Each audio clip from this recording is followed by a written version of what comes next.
not like focused around like an artist. Like, of course, we want to get into that. Yeah. But like I said, we're still at an early stage. Yeah. Like we have like 10 parties on our belt in this year, so we don't do it all the time. It just feels like More than that. It feels a lot more mature than what it is. So the most interesting piece from my perspective about sold out dates, the Dean parties are amazing because one, if you love Drake, if you love Kanye, you love J. Cole, you love Kendrick Lamar, who else? Anybody else directly outside of those? Else yet, I don't think I think those are good. Yeah. Those are great. But like if you love those people, it's an awesome night to be a part of because it's gonna remind you of all the songs that they did have and how impactful they were. But the other thing is just thinking about how you were able to market this in so many different cities and actually get a turnout. Like, talk to us about that. So one of the things that we did, TikTok is very powerful. Mm-hmm. It doesn't have a location boundary. You can watch a TikTok video and you don't know where that person was filming from. Like, it could be a video that I'm watching right now. A person could have been in LA. Like, there's no boundaries. Like, versus Instagram, we're kind of constricted to who you're following. Yeah. So we started off initially with our first event in New York City. We had a TikTok post and we had a tweet. No, it's funny. Twitter also has no boundaries. I tweeted, I saw this girl tweet on Twitter. She somehow found our Sold Out Dates event. She tweeted on Twitter, this about to be me when Jada come on tonight. And it was some girl with this super stupid fat ass. And the tweet had like 30,000 retweets. And I'm like, yo, that's nuts. Yeah. So that made our ticket sales like crazy. Shout out to that girl. I ran into her at the party. That shit was lit. Like, it was lit. I'm like, oh, yo, that's crazy. Like, you honestly responsible for like at least 20% of the people here. For sure. Then we did a TikTok. So we know the algorithm. So you have to be in the city to be able to like hop on the algorithm immediately to the immediate base. So the algorithm switches a lot. But at the time, like you in the city, you post. If it's relevant, it'll like show. Like it'll show first, like a sponsored ad, but it's not sponsored. So then we start talking about things, make people want to draw in. My partner Fawn has a pretty big presence on TikTok. And he's influencing people to like do things, you know what I mean? So it coincides perfectly. I have the idea of like what we want to do or the marketing or what some ideas like throw out like, all right, let's do this, let's do that, let's do that. Yeah. Fawn has the personality and the presence on TikTok that allows people to see us. You know what I mean? Like people can see us. Like you can have a good idea, but if nobody sees it, like especially for something like this, you need people. You don't want to show up there and there's no one there. Yeah. You know what I mean? So we make sure that the shit is gonna be sold out. That's another reason for the name. The shit has to be sold out. Yeah. Or like this is not all right, let me cut the sales here so it's sold out. Nah, this is like DM you, hey, you got some more tickets? I'm like, I gotta leave it on scene. Yeah. Or I gotta be like, nah, or you can try at the door, like something like that. So when we get in these cities, it's nerve-wracking at first. Because like I said, like I don't know people in Brooklyn. Well, I didn't. Now I do, but we have an audience in Brooklyn now. So we did like TikTok methods. We did like RSVPs on Eventbrite, where the idea is like most people have RSVPs. You can send up like 10 RSVPs a person, 5. I made it so you can only do one, and you have to fill out your favorite Drake song for each RSVP. Ooh. You know what this does is, one, you have to think. You have to think. Mm-hmm. 2, you have to send it to your friends. Like, you can't just do like you're not about to RSVP your friend. You send it to them. Yeah. And then they send it to somebody else. Now they feel like they have the link, so they send it around. That's how you know you're going to get a turnout versus, like, you do 10 RSVPs. You can have 1,000 RSVPs if only 100 people RSVP. If you have 1,000 RSVPs and 1,000 people RSVP, you're going to get at least 700 people out. You know what I mean? So, and that's awesome. I think that's a jewel. Like, that's a gem right there. Yeah. Like, you consolidated the number of people that could actually RSVP for the event, because if you some of the Eventbrites or whatever it may be, you can RSVP for 4 to 5 people, put multiple names in there, not guaranteed that they're going to actually show up. It feels good in your head. It feels good. Oh, I got 5 people. Yeah, it feels good. I got 5,000 if you do one, RSVPs. You put your favorite Drake song down, you're not going by yourself. Yeah. No, you're just not. It's 98% chance you're not going by yourself. But some people do show up by themselves, but most people not. But majority of the time, they at least you want somebody to go. You meeting someone there or something like that. So with that, you've been able to like just harness the power of like everyone at least experiencing, even purchasing a ticket from their own account. Like data is important from that. Like huge. Now I know your favorite Drake song. Yeah. So now I can send it to the DJs. DJ.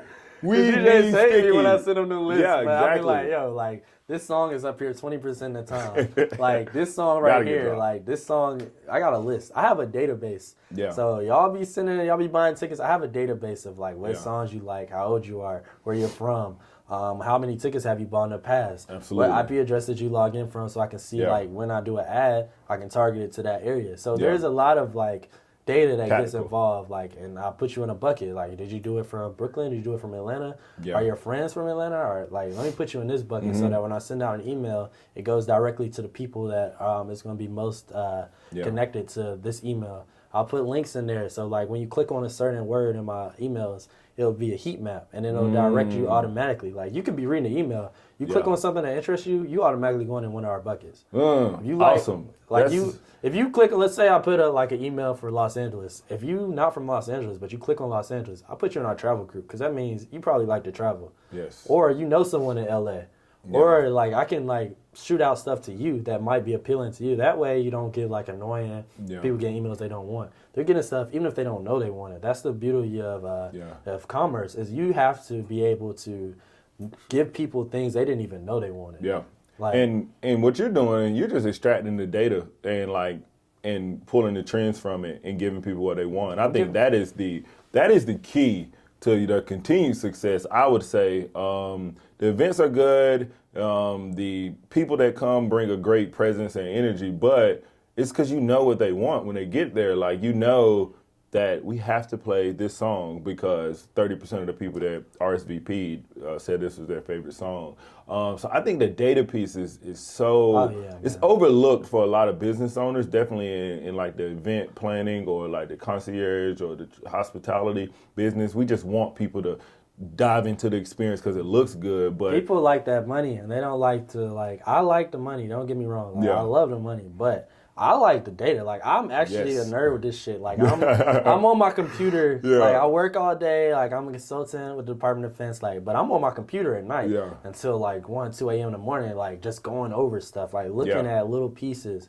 Running spreadsheets. I have like spreadsheet templates for everything. Like, I have stuff that's like automated. I put it in and like it'll automatically calculate out like months in advance. If you come on a trip with us, it's not just we putting this trip together. Let's see how this. It's very, very calculated to the point where like even if you lost something, like I know how much we should probably account for in a different fund to like cover that or something. Like it's very calculated.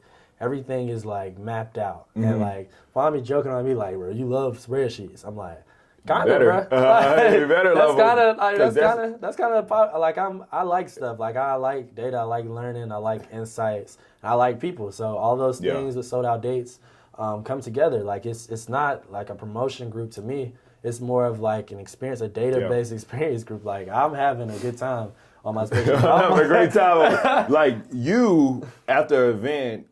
Even though you experienced the event, you can pull that data and you looking at that spreadsheet is the same as experiencing what they felt in the event because you're able to look at the people who purchased this, when did they purchase? Did they purchase 2 days before the event? Did they purchase? Seeing it in real life is amazing. Yeah, and did they purchase 2 weeks out? Like when you drop the ticket, did they jump on it? Like that's something to know. Like all right, I love those people. These that group do of that. people. It's not many. Well, it's a few of y'all that buy the tickets. But black people love to buy same day. It's nothing better than seeing that graph, that trend line, like first day, early birds, then like throughout the week it's slow, then the Thursday, Friday, boom, boom, boom, boom, boom, boom. Yeah, every minute I'm getting a notification. I'm like, oh man, shit. And it gives you, and you being able to know that from a data perspective, it makes you be able to say, I'm not stressing. I'm not stressing. Yeah, like I've seen the data. I know how many people clicked on this page. I know where they've been clicking from. Like I know how many times our posts have been shared. Yeah. So like if this post has been shared like 500 times, I know it's gonna sell out. If a post got shared like this week, it's like day 3 and it's only been shared like 60 times, like I'm worried a little bit. But if it's been shared 200 times, I'm like, okay, like this is gonna sell out. Yeah, like if 25,000 people have seen this on your feed, all right, this is probably gonna sell out. But honestly though, I'm speaking from like a skewed perspective because for the most part, all of our events are sold out except for like 2. Halloween didn't really. That was a L for us. And then no L's. I mean, I would say it was a learning no experience. L's, It was definitely a learning The experience. L is for learning, yeah. Yeah, and it's also things you can't control, like the weather. Yes. The weather, the rain, and theme parties, I would say, like in another city or themed events. It's kind of hard, like, it's kind of hard to just throw in a themed event. But no, like, I can see, like, trends. I've understood the data. I know the analytics now of, like, what works, what doesn't work. Even down to, like, our flyer placement. Like, if we have a certain color, like, Atlanta, we had this light blue for, we actually did an A/B test with this. But it was a light blue flyer with a plane on it. And that thing got shared almost 2,000 times. Then we made one, which I thought was honestly really cool, like kind of like the Views cover. We made it with Drake sitting on the Mercedes-Benz Dome. It was gray, though. Yeah. It was gray, and the text was in white at the bottom. And there was just something different about it. Like, it only got shared like 100 times versus like that fucking 2,000. Like, you know what I mean? Weird, though. It was just weird, and I was like, dang, that's crazy. But that's why you test, though. You test and you learn like what the human eye is looking for. So it's things now automatically like, you put text right here and it's a little too big on one word, I'm like, I already can text one, I'm like, yo, size this down. Or I'll like send it to font. Yeah. Like, yo, put like a layer on the bottom of this so that we can like make it pop out a little bit more.